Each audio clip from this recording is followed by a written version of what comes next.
Hello guys, आप सभी को मेरा नमस्कार। दीपक हरीज चैनल में आपका स्वागत है। रोज़ की तरह आज मैं फिर आपको एक मोटिवेशनल स्टोरी लेकर आया हूँ। एक बार की बात थी कि मैं एक बार पढ़ा रहा था, तो पढ़ाने में एक क्वेश्चन उठा कि सर जो ये बाँस होता है, ये बाँस घास होता है पेड़ होता है। तो इसी बात को माध्यम रखते हुए मैंने बच्चों को बोला कि आज मैं आपको बाँस के ऊपर एक कहानी सुनाऊँगा, अर्थात स्टोरी सुनाऊँगा। ठीक है। तो स्टोरी में एक बार की बात थी, एक बहुत ही बड़ा उद्योगपति होता है, मतलब एक व्यापारी होता है। तो उसका व्यापार किसी कारणवश सारा वो डूब जाता है, अर्थात मतलब वो एक दिवालिया घोषित कर दिया जाता है। उसके पास कुछ नहीं रहता, सब कर्जे में दबा रहता है। वो तो बहुत ही ज़्यादा उसकी टेंशन हो जाती है। तो टेंशन की वजह से अपना एक जंगल में जाता है और जंगल में जाके अपना बोलता है कि भगवान, ये तूने मुझे क्या किया, मतलब इतना टेंशन, इतना बिजनेस सारा सब कुछ चौपट हो गया है और मैं क्या करूं, मतलब कि मुझे बहुत ज़्यादा समझ में नहीं आ रहा कि मैं क्या करूं। इतना ज़्यादा डिप्रेशन हूँ। तो भगवान से बोला, मैं क्यों डिप्रेशन में क्यों ना हूँ कि मेरा बिजनेस चौपट हो गया है। मेरे सब कुछ रिश्तेदारों ने, यहाँ तक कि जो है सब तक ने मतलब साथ छोड़ दिया, क्योंकि बिजनेस मेरा क्या हो गया, ठप। क्योंकि एक कहावत है, अगर आपका बिजनेस ग्रोथ कर रहा है, आपके पास पैसा है तो आपकी सब है, रिश्तेदार सब है। अगर पैसा नहीं है तो कोई आपका नहीं है। ठीक है।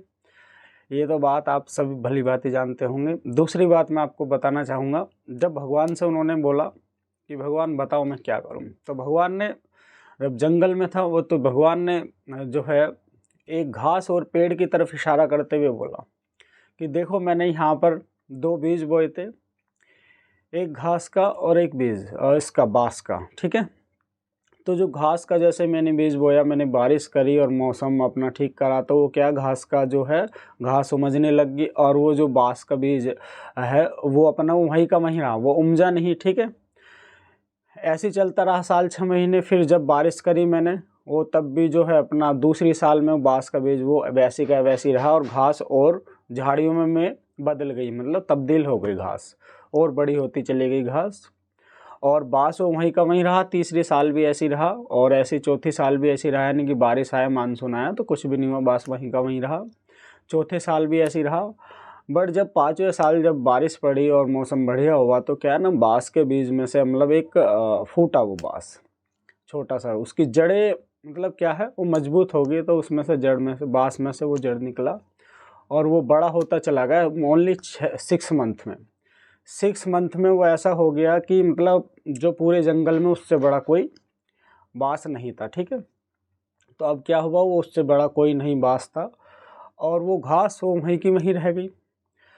तो कहने का तात्पर्य समझ रहे हो ना आप, कि बाँस को कितना टाइम लगा, 5 साल लगा। और देखो कितनी मजबूती से 5 साल उसको बड़ा होने में नहीं लगा, बड़ा होने में तो 6 मंथ लगे थे।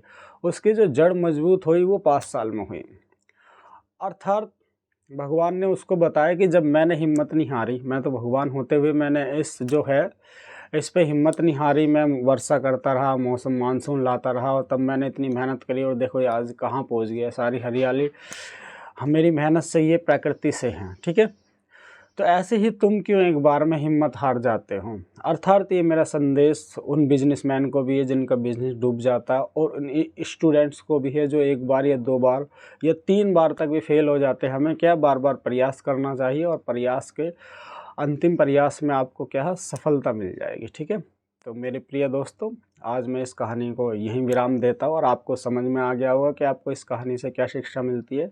शिक्षा आपको यही मिलती है कि हमें ना पहले प्रयास में, दूसरे प्रयास में, तीसरे प्रयास में हिम्मत नहीं हारनी है। जैसे भगवान ने उस बाँस पे नहीं हारी थी, वो बार बार मानसून लाता रहा, बारिश करता रहा, और देखो 5वें साल में कितना बढ़िया, बहुत बड़ा वो बाँस वो बन गया। ठीक है। और ऐसे ही आपको भी हिम्मत नहीं हारनी है, और कमेंट्स बॉक्स में बताना है आपको सभी को, जो बाँस होता है वो घास होता है या पेड़ होता है। ठीक है। और ऐसे ही मेरी वीडियो को देखने के लिए मेरा चैनल सब्सक्राइब कर दीजिएगा, लाइक कर दीजिएगा। थैंक यू, धन्यवाद। जय हिंद, जय भारत।